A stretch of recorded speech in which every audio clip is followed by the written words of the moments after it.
Vers la gratuité de l'école, premier constat de cette enquête, on en est encore loin. On observe quand même qu'il y a un taux de gratuité de 18% en maternelle, de 7% en primaire. Au secondaire, elle est quasi inexistante, c'est 1%. Par contre, au niveau des gammes de prix, au niveau de la rentrée scolaire, on est quand même en dessous de 50 € pour le maternel. C'est similaire pour le primaire. Pour l'autre moitié des enfants, on est de 50 à 100 € et pareillement en secondaire. On parle des fournitures scolaires, mais les frais qui dérangent le plus les parents sont ceux liés au temps dit non scolaire. La garderie du temps de midi est payante. Donc de mémoire, quand j'étais petit, c'était pas le cas.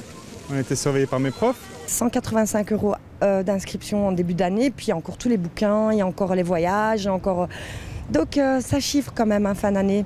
Quand ils sont 3, c'est pas évident. Et les familles bruxelloises seraient les moins bien loties. Par exemple, sur ce droit de chaise. Le droit de chaise, c'est qu'on demande aux familles de payer la garderie du temps de midi, juste pour qu'ils s'assoient sur une chaise, donc le temps de surveillance.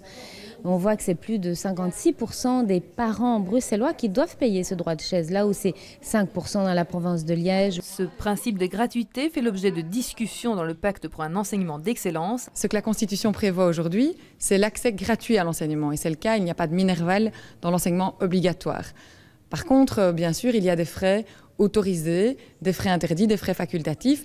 Et les acteurs du pacte ont prévu qu'on travaille de manière progressive à davantage de gratuité, en commençant par les maternelles, puis primaires, puis secondaires. La Ligue des familles rappelle aux parents de rester vigilants sur les frais interdits. Rappelons qu'une école ne peut pas facturer un journal de classe ou des photocopies.